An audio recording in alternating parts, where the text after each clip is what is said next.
Hi, my name is Jessica Sandberg. This is my third year in helping with Thanksgiving Point's Dia de los Muertos, and this year I'm so excited for you to celebrate Dia de los Muertos, or Day of the Dead, in your home, and we're going to be showing some things that you can do in your home. And I will be showing how you can build a kite, and this is a great activity to do with your children to honor your ancestors.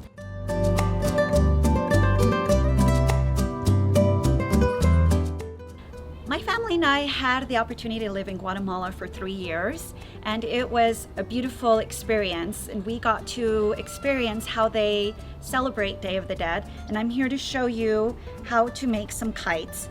They believe that flying kites, or barriletes, that's what they call them, connects them with their loved ones who have passed on to the spirits. They feel that when they're flying the kites, it guides the spirits back to them, back to earth, and to the cemeteries where they are being honored. And another belief that they have is also that there's evil spirits that come on Day of the Dead, and they've made these huge kites in order to scare the spirits away, to protect their loved ones from those evil spirits.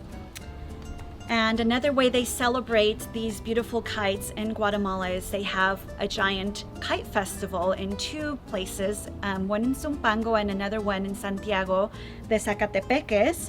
They create these amazing kites that are about 40 feet tall, or they can even get larger, and the whole community comes together and makes the kites, and it takes them about 3 to 4 months to make. They make them out of bamboo and tissue, and they usually have themes, either political themes or traditional themes that they portray on the kites, and they just display them in this huge giant festival. And they don't fly these giant kites, so they make kites on a smaller scale, anywhere from like 10 feet big to smaller, and those are the kites they fly at the cemeteries in order to connect with their ancestors. So the Guatemalans believe in incorporating the 4 basic elements, and this goes back to their Mayan roots. They believe in using elements from the earth, from wind, from fire, and from water.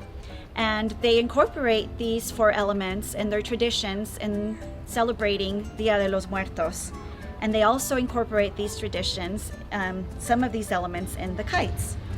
By representing the earth, they use food when they put their altares or their ofrendas to their ancestors. They use cempasúchil, or marigolds, that come from the earth. And they also use the bamboo. We didn't use bamboo, but in the kites that they use, the big ones, they do use bamboo sticks. So those are all representing the earth.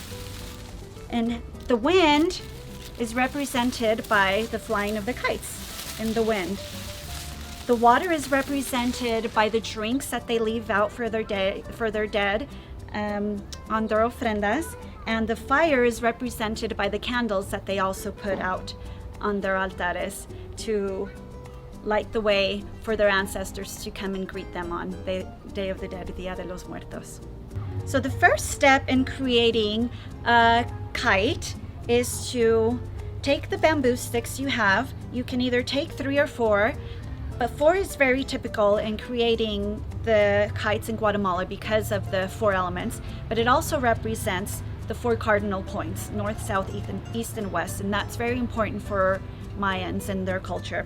This one is created out of 3 bamboo sticks. So I grabbed the 3 bamboo sticks and I tied them together with the string in the middle. And then I also cut little notches on the end of each stick, and I tied the string and I wedged them in between those notches, and I just tied them together there.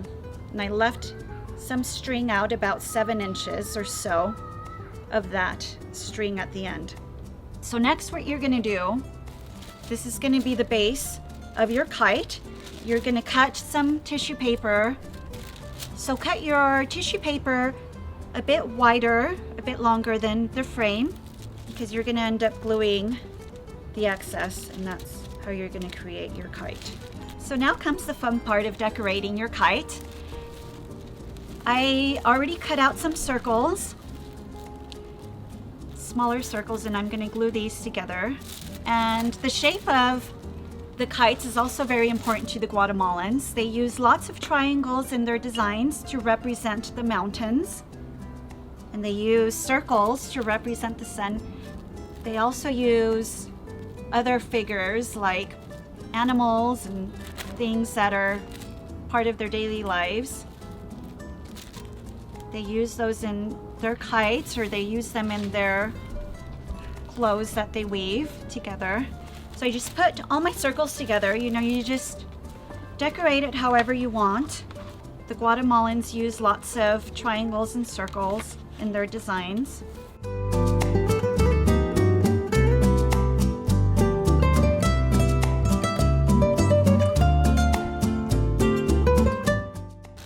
So here's my design. Now I'm going to put it on the frame. I'm going to lay it down, and I'm going to put my frame right here. Then I'm going to start gluing. I'm going to start gluing these ends down like this, all along, and that's what's going to create the kite frame.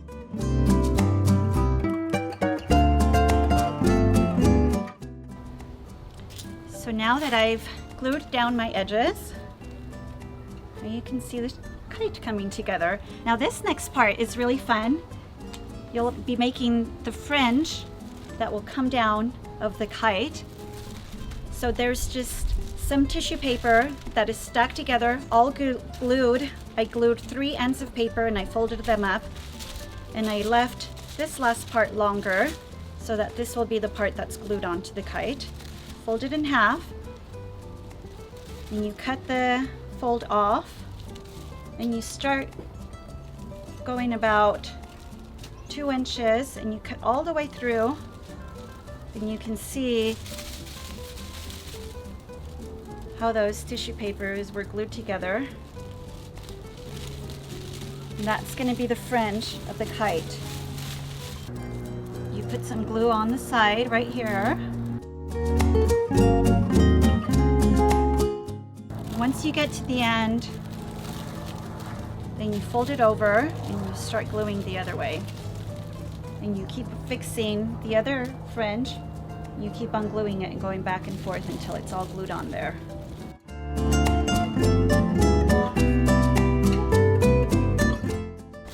So now you take the other one and you do the same with that one.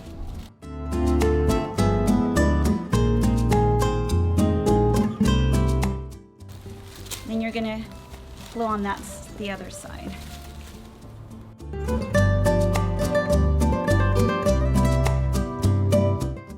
Now that you've got your fringe taped or glued to sides, you've got your kite now. It's so beautiful and colorful, just like the Guatemalans use in their kites. You're going to take this string, and if you didn't leave a string long enough, that's okay. You can just grab another little string and tie it through the middle. You're going to tie this around a toothpick or the end of a paper clip or a needle. Then you're going to make a little hole right in the center. You're going to pull the string through.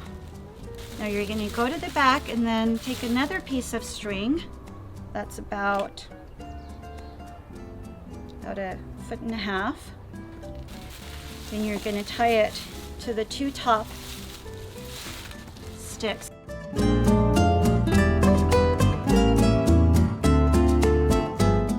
So now you have that string tied to these 2 sides, and now you're going to take the middle string and the string you just tied and connect those 2 right in the middle. So now you should have your kite that looks like this. So now that you have your kite ready to go, the last step is attaching your string that you'll tie. And this doesn't have to be, I mean, this can be store-bought at a craft store, or you could just wind some string around, whatever you have. So you just are going to tie this to those 2 pieces you've already tied together. Now your kite is ready to fly. So I hope you've enjoyed this craft. It's a simple craft that you can make with your kids and you can feel like you're connecting with your ancestors. Carry on the Guatemalan tradition of flying kites on Day of the Dead.